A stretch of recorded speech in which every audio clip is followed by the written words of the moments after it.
सर्वेभ्यः नमो नमः।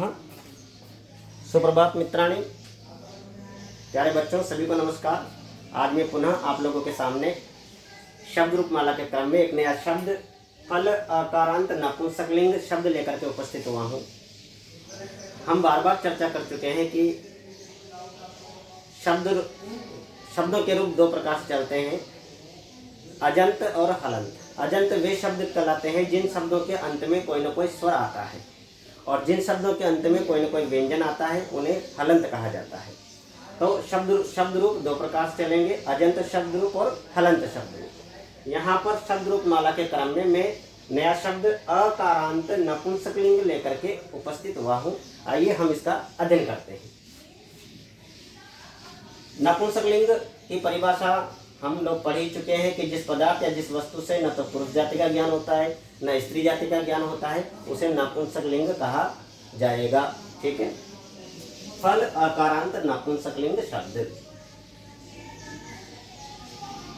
फलम फले फलानि प्रथमा, फलम फले फलानि द्वितीया, फलेन फलाभ्याम फलैः तृतीया, फलाय फलाभ्यां फलेभ्यः चतुर्थी, फलात् फलाभ्यां फलेभ्यः पंचमी, फलस्य फलयोः फलानां षष्ठी, फले फलयोः फलेषु सप्तमी, हे फल हे फले हे फलानि संबोधनम।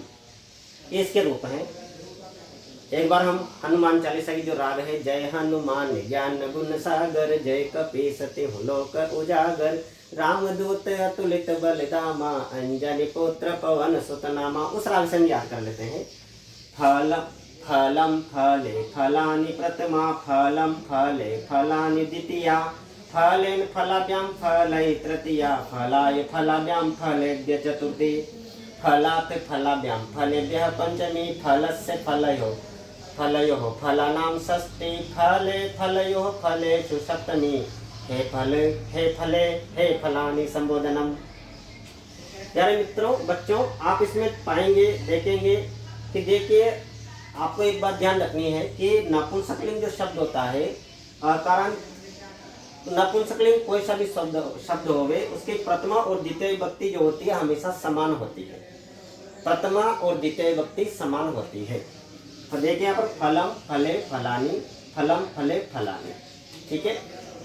अब रही बात अकारांत नपुंसकलिंग जो शब्द है, अकारांत नपुंसकलिंग शब्द का जो तृतीय विभक्ति है, तृतीय विभक्ति से लेकर सप्तमी तक, तृतीय विभक्ति से लेकर सप्तमी विभक्ति पर्यंत तक अकारांत पुल्लिंग शब्द रूप जो हमने पढ़े हैं, देव, काक, राम, जनक, युवक, जो रूप पढ़े हैं उसके समान चलते हैं। जैसे देवेन देवाभ्यां देवै तृतीया, देवाय देवाभ्यां देवेभ्यः चतुर्थी, देवात् देवाभ्यां देवेभ्यः पंचमी, देवस्य देवयोः देवानां षष्ठी, देवे देवयोः देवेषु सप्तमी, हे देव।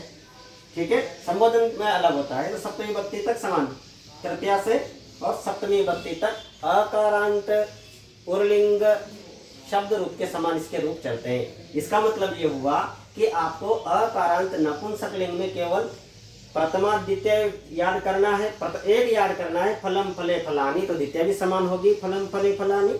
संबोधन हे फल हे फले हे फलानि, तो संबोधन में आप फलम ना होकर के फल होता है। तो जितने भी अकारांत नपुंसकलिंग शब्द है उन सब के रूप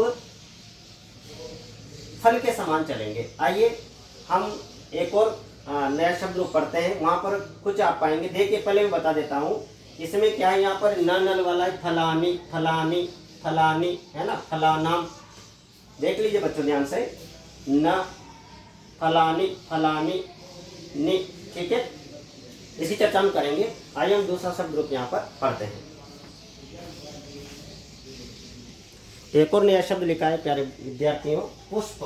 पुष्प का मतलब होता है फूल। ठीक है। फूल हिंदी में होता है, पुष्प संस्कृत में होता है। तो पुष्प का शब्द रूप हम यहाँ पर एक बार देख लेंगे।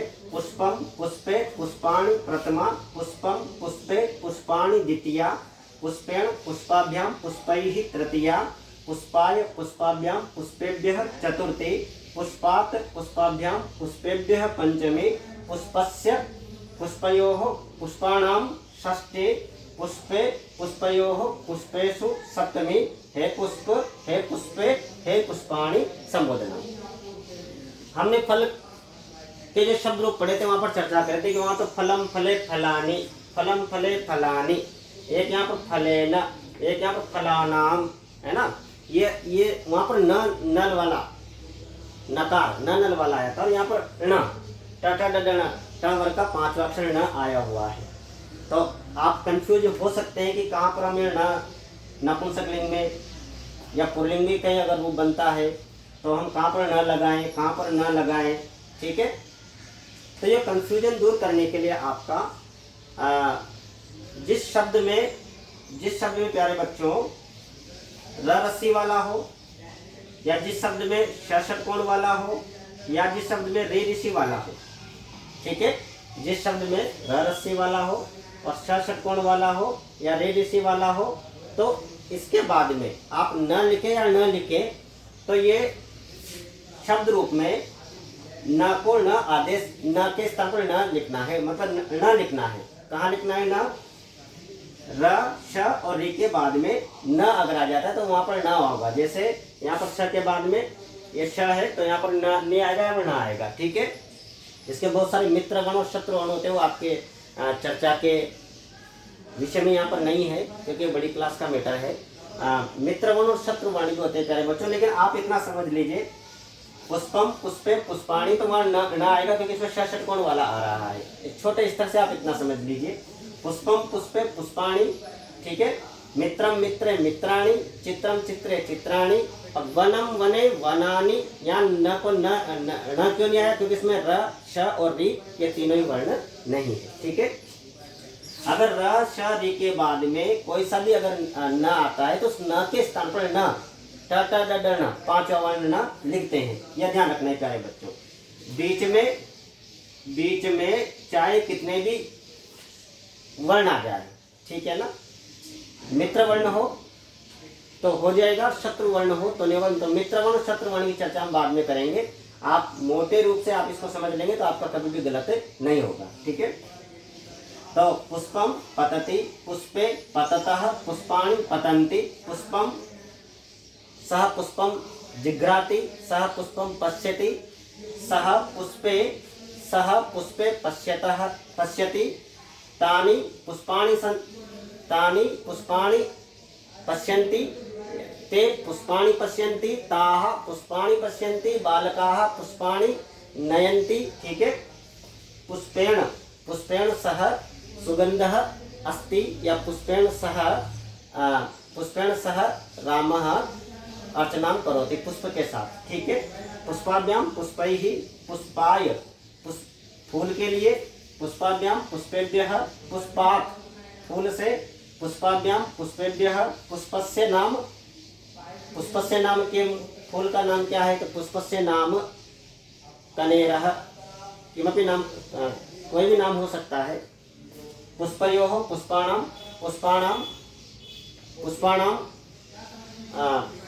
पुष्पाणां रक्तवर्णः अस्ति, फूलों का रंग लाल रंग है। पुष्पे बर्मरः उड्डीयते, पुष्प पर बौरा या चित्रपतंगाः डयन्ते, पुष्पयोः पुष्पेषु चित्रपतंगाः डयन्ते, फूलों पर चित्र कीड़े जो तितलियां होती है वो उड़ते हैं। हे पुष्पे हे पुष्पाणि, इस तरह से इनके रूप चलते हैं। इनके अलावा कौन कौन से शब्द हो सकते हैं जिनके रूप कारांत नपुंसकलिंग के समान चलते हैं? तो आइए हम उनके बारे में चर्चा करते हैं। जितने भी अकारांत नपुंसकलिंग शब्द हैं उन सभी शब्दों के रूप फल के समान चलेंगे। कुछ लिखे हुए यहाँ पर शब्द हैं: मित्र, चित्र, वन, मुख, पत्र, पर्ण, जल, गृह, सोपान, उद्यान, कमल, पुस्तक, शरीर, कंकतम, उदरम, कंकत, है ना, कंकत, उदर, गगन, वातायन, दूरदर्शन, चलचित्र, विश्राम गृह, दूरभाष यंत्र आदि। यद्यपि अपदम न प्रयोज्यतव्यम, ऐसा कहा गया कि बिना पद के कोई भी शब्द प्रयोग में नहीं लाया जाता, लेकिन यहाँ पर बच्चों को सिखाने के लिए यहाँ पर बिना पद के मूल प्रकृति वाले शब्द यहाँ पर लिखे गए हैं। इसलिए मित्र मित्र का हम प्रयोग नहीं करेंगे, मित्रम के रूप में प्रयोग करेंगे। लेकिन रूप कैसे लेंगे मित्र के? मित्रम मित्रे मित्राणि, मित्रम मित्रे मित्राणि, ठीक है। मित्रेण मित्राभ्याम मित्रैहि, ठीक है। मित्राय मित्राभ्याम मित्रेभ्यः, मित्रात् मित्राभ्याम मित्रेभ्यः पंचमी, मित्रस्य मित्रयोः मित्राणां षष्ठी, मित्रे मित्रयोः मित्रेषु सप्तमी। हे मित्र, हे मित्रे, हे मित्राणि संबोधनम। चित्रम चित्रे चित्राणि प्रथमा, चित्रम चित्रे चित्राणि द्वितीया। प्रथमा और द्वितीय विभक्ति समान होती है। उसके बाद तृतीय विभक्ति से सप्तमी विभक्ति पर्यंत तक, सप्तमी विभक्ति तक अकारांत पुल्लिंग राम या देव के समान इनके रूप चलते हैं। वनम वने वनानि प्रथमा, वनम वने वनानि द्वितीया। आपको प्रथमा और द्वितीय विभक्ति को याद रखना है नपुंसकलिंग अकारांत नपुंसकलिंग में। चलिए मैं बता रहा था आप लोगों को एक बात और कि यदि आपको ये याद करने में कोई समस्या हो तो इसके तरीका तो हनुमान चालीसा के रूप में तो है ही सही। तो आप केवल आपको इसमें याद रखने का एक और तरीका यही है कि केवल प्रथमा विभक्ति आप याद कर लीजिए, प्रथमा के बाद द्वितीय विभक्ति हो जाएगी और आपको अकारांत जो पुल्लिंग जो शब्द रूप है वो तो पहले से आपको याद है, तो उसके अनुसार इसके रूप बन जाएंगे। जहाँ पर न और न का जहाँ पर प्रश्न है तो वो मैंने आप लोगों को बता ही दिया है कि र श और री के बाद में न आता है, न नहीं आता है। मित्र वर्ण, क वर्ग, प वर्ग, न और स्वर अगर ये होते हैं तो मित्र वर्ण होते हैं। इनका बीच में व्यवधान हो तो भी नकार के स्थान में न आदेश हो जाता है और इसके अलावा जो बचे हैं वो सब शत्रु वर्ण होते हैं। अगर वो होते हैं तब नहीं होता। जैसे रचना, रचना में नहीं होगा क्योंकि र के बाद में च बीच में आ रहा है, च शत्रु वर्ण है, ठीक है। तो मित्र वर्ण शत्रु वर्ण की चर्चा हम बाद में करेंगे। आप छोटे बच्चे इसलिए सामान्य रूप से ही याद रखेंगे कि पत्र का प्रथम विभक्ति बहुवचन क्या बनेगा? पत्राणि। वन का क्या बनेगा? वनानि, क्योंकि यहाँ पर र आ रहा है इसमें, ठीक है प्यारे बच्चों। आइए अब हम वाक्य प्रयोग किस प्रकार से करेंगे देखिए। कुछ उदाहरण दिए गए हैं यहाँ पर, वाक्य प्रयोग हम कर सकते हैं। केवल 5 उदाहरण लेके हैं। वृक्षात पतंति, वृक्ष से गिर रहे हैं।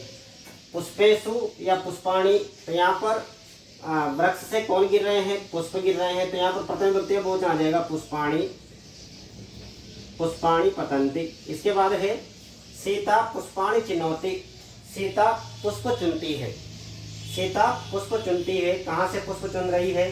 तो उद्यानात या उद्यानस्य, यहाँ पर पंचमी विभक्ति आ जाएगी उद्यानात। अगर पंचमी नहीं आती तो फिर यहाँ पर उद्यानम द्वितीय विभक्ति का प्रयोग किया जाता ची धातु के अर्थ में। लेकिन यहाँ पर पंचमी है इसलिए यहाँ पर उद्यानात, उद्यान से अलग किया जा रहा है पुष्पों को। विना जीवनम नास्ति, जल के बिना जीवन नहीं है। लेकिन यहाँ बिना के योग में तृतीय विभक्ति का प्रयोग किया जाएगा इसलिए यहाँ पर जलेन, जलेन बिना जीवनम नास्ति। सिंहावस्ति, इसमें तो प्रसिद्ध उदाहरण है, आप लोग जो है विभिन्न पुस्तकों में पढ़ चुके होंगे। शेर रथा था, वन का शेर रहता था, वन में शेर रहता था, तो सप्तमी विभक्ति का प्रयोग हो जाएगा वने, वने वने सिंहावसति स्म, जंगल में शेर रहता था। बालकाः पश्यन्ति दूरदर्शनम, दूरदर्शनात्, तो बालकाः दूरदर्शनम पश्यन्ति। प्यारे मित्रों ये सामान्य प्रयोग है। आइए हम और किस प्रकार से प्रतियोगी परीक्षाओं में प्रश्न पूछे जाते हैं, आइए हम और चर्चा करते हैं। अकारांत पुल्लिंग शब्द रूप हम लोग पढ़ रहे हैं। आइए हम इनका वाक्य प्रयोग कैसे कर सकते हैं। विभिन्न प्रतियोगी परीक्षाओं में पूछ लिया जाता है। विभक्ति वचनम च लिखत, यहाँ पर प्रश्न बनाया है विभक्ति वचनम च लिखत, विभक्ति और वचन लिखना है। मित्राणि, यहाँ पर मित्राणि शब्द आया हुआ है, तो मित्राणि में कौन सी विभक्ति है, कौन सा वचन है? आप लोग शब्द रूप पढ़ चुके हैं, फलम फले फलानि, चित्रम चित्रे चित्राणि, ऐसा ही मित्रम मित्रे मित्राणि। तो इसमें प्रथमा विभक्ति भी है और क्योंकि नपुंसकलिंग में प्रथमा और द्वितीय विभक्ति समान होती है इसलिए यहाँ पर प्रथमा विभक्ति और द्वितीय विभक्ति का कौन सा वचन हो गया? बहुवचन है। प्रथमा विभक्ति का और द्वितीय विभक्ति का बहुवचन। चित्रे, चित्रम चित्रे चित्राणि, फलम फले फलानि, पुस्तकम पुस्तके पुस्तकानि। प्यारे बच्चों जब आप इसको देखोगे तो इसमें तीन विभक्तियां हैं, प्रथमा भी है, द्वितीय भी है और सप्तमी भी है। आप इस तरह का जब चित्र के जब शब्द रूप बोलेंगे या लिखेंगे तो आपको इस सप्तमी विभक्ति का एक वचन भी नजर आएगा और प्रथमा और द्वितीय विभक्ति का द्विवचन भी नजर आएगा। तो इसमें तीन विभक्तियां हैं, प्रथमा द्विवचन, द्वितीय द्विवचन और सप्तमी का एक वचन। प्रसंग अनुसार तो आप यहाँ पर सप्तमी एक वचनम, ठीक है, आप यहाँ पर प्रथमा द्विवचन भी लिख सकते हैं और प्रथमा द्वितीय द्विवचन भी लिख सकते हैं। पुष्पात, रामात, बालकात, फलात, वनात, मुखात, क्योंकि अकारंत पुल्लिंग शब्द रूप के समान इसके रूप चलेंगे। तो अभी आपने फलात, वनात, मुखात, है ना, ये अकारंत नपुंसकलिंग शब्द हैं। तो कौन सी विभक्ति है यहाँ पर? पंचमी एक वचनम। उद्यानस्य अकारांत पुल्लिंग शब्द रूप के समान रूप चलेंगे तृतीय विभक्ति से सप्तमी विभक्ति तक। तो यहाँ पर उद्यानस्य, बालकस्य, ठीक है। तो कौन सी विभक्ति है बच्चों? षष्ठी विभक्ति का एक वचनम, ठीक है। कमलम, फलम, मित्रम, चित्रम, पुष्पम, सोपानम, भवनम, उद्यानम, कमलम, प्रथमा और द्वितीय का एक वचन, प्रथमा द्वितीय का एक वचन। प्रथमा विभक्ति भी है और द्वितीय विभक्ति भी, प्रथमा द्वितीय विभक्ति समान होती है। पर्णानि, फलम, फले, फलानि, ठीक है। तो यहाँ पर प्रथमा और द्वितीय भी है और बहुवचन, प्रथमा विभक्ति और द्वितीय विभक्ति का बहुवचन। धनेन, रामेण, फलेन, वनेन, मुखेन, कौन सी विभक्ति है? तृतीया एक वचनम। जलानाम, फलानाम, चित्राणाम, ठीक है, षष्ठी विभक्ति का बहुवचनम, ठीक है मित्रों बच्चों। अगला प्रश्न बन के आ सकता है निर्देशानुसार लिखत, निर्देश के अनुसार लिखना है। तो भवन शब्द को आपको सप्तमी विभक्ति का एक वचन सप्तमी विभक्ति का बहुवचन लिखना है। तो भवन की सप्तमी विभक्ति बहुवचन क्या हो, सप्तमी विभक्ति का जो है बहुवचन क्या हो जाएगा? भवनेषु, क्या हो जाएगा? भवनेषु, ठीक है।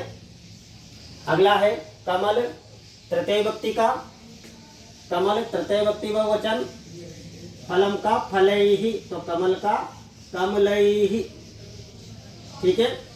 पुस्तक, तृतीय विभक्ति का एक वचन। अभी इस संबंध यहाँ पर भी हमने चर्चा करेंगे धनेन, तो इसका पुस्तक का क्या बन जाएगा? पुस्तकेन। आप रूप आप लोगों को याद है ही सही, पुस्तकेन। सोपान का सप्तमी विभक्ति का एक वचन। फलम फले फलानि, फलम फले फलानि, फलेन फलाभ्याम फलैहि, फलाय फलाभ्याम फलेभ्यः, फलात फलाभ्याम फलेभ्यः, फलस्य फलयो फलानाम फले। तो यहाँ पर हो जाएगा सोपाने, सप्तमी का एक वचन, सोपाने। अगला है मुख के षष्ठी विभक्ति का द्विवचन, मुख, मुखयोः, क्या बनेगा? मुखयोः, यहाँ बन जाएगा मुखयोः।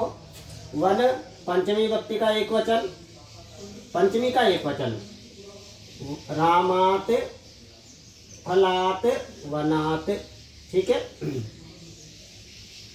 चित्र का षष्ठी विभक्ति का बहुवचन, फलानाम, ऐसे यहाँ पर क्या हो जाएगा?